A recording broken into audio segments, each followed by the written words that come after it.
Imagine this. A routine training mission. 5 planes.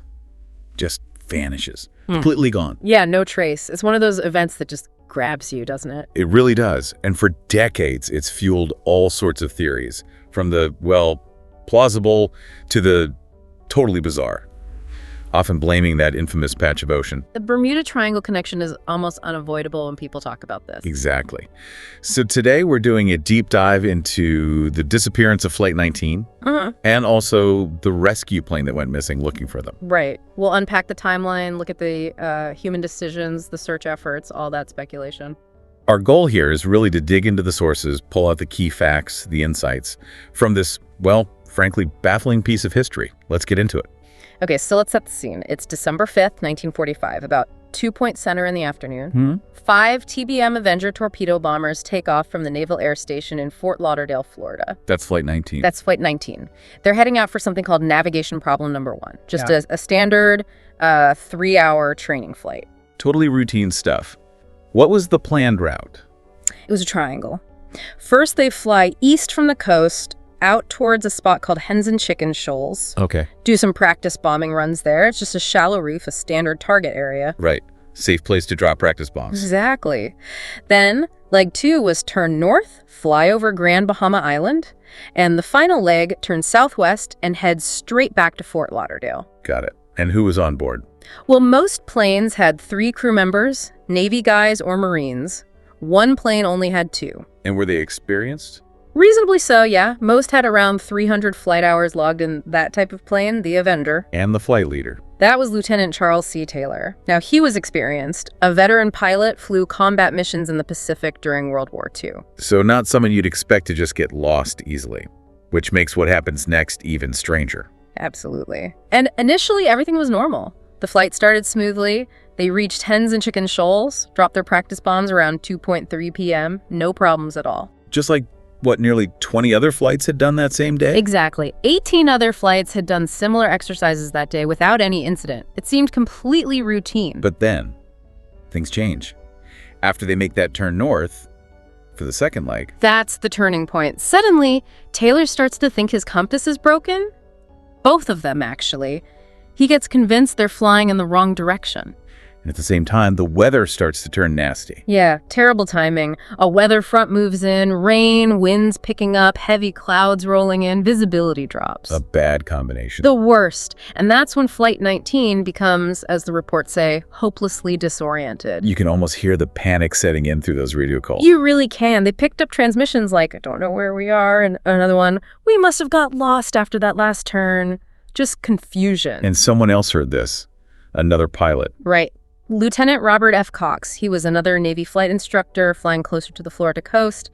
He overhears these distressed calls. So he radios basically. He does. He informs the air station, and then he manages to get in touch with Flight 19 directly. What did Taylor say to him? Well, Taylor's reply really shows how confused and worried he was. He says, both my compasses are out, and I'm trying to find Fort Lauderdale, Florida. Okay. Then he adds, I'm over land, but it's broken. I'm sure I'm in the Keys, but I don't know how far down. The Keys? But wait, they'd just been over the Bahamas area heading north? The Keys are way south of Fort Lauderdale. How could he think that? That's the million-dollar question, isn't it? It's a huge misjudgment. The thinking is maybe because he'd recently transferred from Miami up to Fort Lauderdale. Ah, so the Keys were more familiar territory from his previous base. Possibly. He might have seen some Bahamian islands below through a break in the clouds and mistaken them for the Florida Keys. Under stress, the mind can play tricks. And that mistake had massive consequences for their direction. Huge. Because the standard procedure, if you were lost over the Atlantic there, was simple. Fly west, towards the setting sun, towards the mainland. Makes sense. But Taylor, convinced he was over the Gulf of Mexico, west of Florida. It did the opposite. Exactly. He ordered Flight 19 to turn northeast, thinking he was heading back towards the Florida Peninsula. But that course actually took them farther out, deeper into the Atlantic. Oh, man. Did his crew question this? It seems like at least one did. There was a radio transmission picked up, someone griping, damn it, if we would just fly west, we would get home. Wow. So there was dissent within the flight. Apparently so. Yeah. And there's even a suggestion, though it's not confirmed, that one plane might have actually broken formation then, maybe trying to head west on its own. But Taylor kept heading northeast. Or what happened then? Well, there was some back and forth. Seems Cox, and maybe others back at base, might have briefly convinced him to try heading west, but Taylor remained disoriented. Around 6 p.m., he changes course again. Not west. No, he decides they need to go east again. He was heard saying something like, "We didn't go far enough east, and we may as well just turn around and go east again." Oh no, they're just zigzagging out there, burning fuel. Pretty much. Burning fuel, getting farther from land. Their radio signals started getting fainter and fainter. And then came the final messages. Yeah. As fuel got critical, Taylor started prepping them for ditching in the ocean. His instructions were, all planes close up tight, and then the really chilling part. We'll have to ditch unless landfall.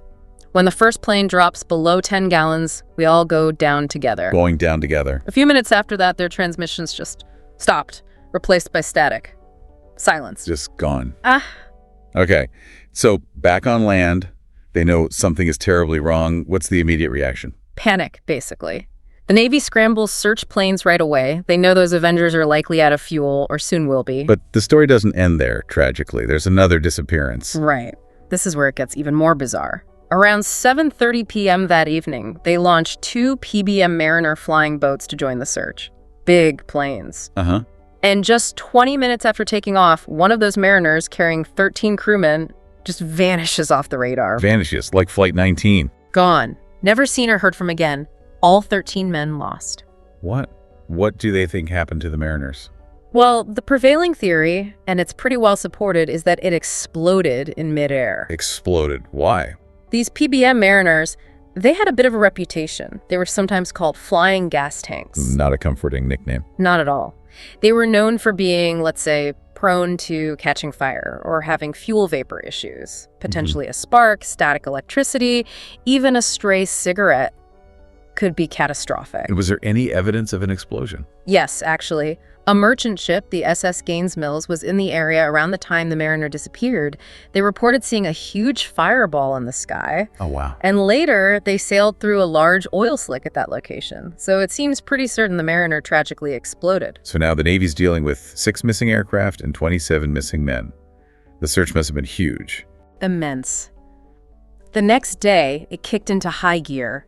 Over 300 boats and aircraft were involved. They spent 5 days searching, scouring something like 300,000 square miles of the Atlantic and parts of Florida and the Bahamas. And they found nothing. Absolutely nothing. No wreckage, no life rafts, no bodies, nothing from Flight 19, nothing definitive from the Mariner beyond that oil slick. It's like they truly vanished. One of the Navy officers involved, Lieutenant David White, he later said, they just vanished. Nobody ever found the bodies or any debris, just chilling. It really is. And the official Navy investigation, they were stumped too. What did their report say? Well, they acknowledged Taylor might have confused the Bahamas for the Keys, possibly due to the compass issue, but they couldn't find a definitive reason for the whole flight becoming so lost. So no clear explanation. Their final conclusion was causes or reasons unknown, which, leave the door wide open. Yeah, causes unknown is practically an invitation for speculation, isn't it? Yeah, exactly. And that's precisely what happened. It became this huge mystery, perfect fuel for all kinds of wild theories. Enter the Bermuda Triangle. Bingo. This incident became one of the cornerstones of the whole Bermuda Triangle legend. Writers like Vincent Gaddis in the 60s and then Charles Berlitz in the 70s really popularized this idea. This specific area of the Atlantic being, uniquely dangerous? Prone to weird disappearances. That was the narrative. High volume of freak disappearances, mechanical failures, ships and planes vanishing without explanation. Flight 19 fit perfectly. And the theories went beyond just a weird patch of ocean, right? Yeah. People started talking about magnetic anomalies, weird atmospheric effects, even time warps or portals to other dimensions. And aliens, of course. Aliens were definitely on the list. You saw that reflected in pop culture, too. Like the movie Close Encounters. Exactly. The 1977 film Close Encounters of the Third Kind, it famously has the Flight 19 planes and pilots reappearing, basically untouched years later, having been abducted by UFOs and dropped in the Mexican desert, I think it was. Shows how much this story captured the public imagination. But setting aside the sci-fi, what's the most, likely down-to-earth explanation? The most probable scenario, really, is the simplest one. They got hopelessly lost, flew until their fuel ran out, and then had to ditch in the ocean. And the Atlantic out there? It's not forgiving. Not at all. Especially if the weather was still bad. Rough seas, deep water, any wreckage would sink quickly, and survival chances for the crew would be incredibly slim, even if they initially survived the ditching. It seemed like maybe the mystery was solved back in the 90s, didn't it? They found some planes? Yeah, for a moment there. In 1991, some treasure hunters found the wreckage of 5 Avenger aircraft on the seabed near Fort Lauderdale. Everyone must have thought, this is it, Flight 19. Absolutely. It was huge news. Mm. But then came the disappointment. They checked the wreckage, specifically looking for serial numbers on the plane components, and the serial numbers didn't match. They belonged to a different group of Navy Avengers that had crashed at different times, not the Lost Patrol. So the mystery remained unsolved. The ocean kept it secret. It did. And it continues to, because there are still these lingering unanswered questions, these odd details. Like Lieutenant Taylor's behavior before the flight even took off? Exactly. There were reports later from people at the base that Taylor showed up late for the pre-flight briefing that day. Okay. And even more strangely, that he actually asked to be excused from leading that specific mission. Supposedly said something like, I just don't want to take this one out. Really? Why would he say that? Did he have a bad feeling? Was he unwell? We just don't know. But it certainly adds another layer of mystery, doesn't it? Leads people to wonder if maybe he wasn't entirely fit for duty that afternoon. It raises questions about why he was allowed to lead the flight if he expressed reluctance.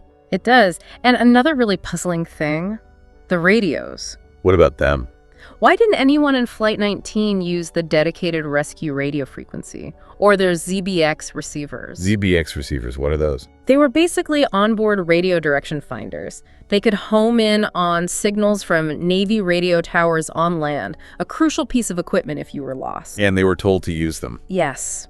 Records show that ground control specifically instructed Flight 19 to switch on their ZBX sets to help them get a bearing. But they didn't. Or there's no record of it. No record of them acknowledging the instruction or of the equipment being used. It's another one of those baffling omissions. Why not use every tool available when you're lost at sea? It's deeply strange. And the search, you said, technically it continues. In a way, yes. People are still looking. Wreckage hunters, aviation archaeologists, history buffs. But even with modern sonar and underwater tech, nothing. No definitive sign of any of the 6 aircraft or the 27 crewmen, still gone without a trace after all these years. It's an enduring enigma.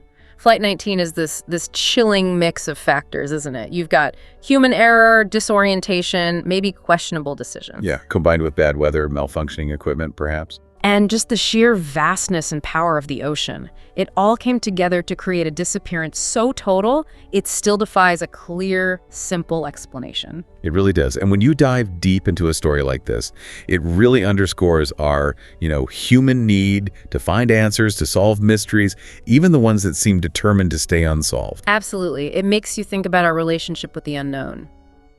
So as we wrap up, maybe something for you, the listener, to think about. What part of this story really sticks with you the most? Is it that initial fatal confusion, the leader getting lost, taking his men the wrong way? Or maybe it's the tragedy compounding that rescue plane vanishing too, adding another layer of loss and mystery. Or is it simply the end result, that absolute deafening silence after the static? The fact that, despite everything, no trace has ever been found? What haunts you most about the fate of Flight 19?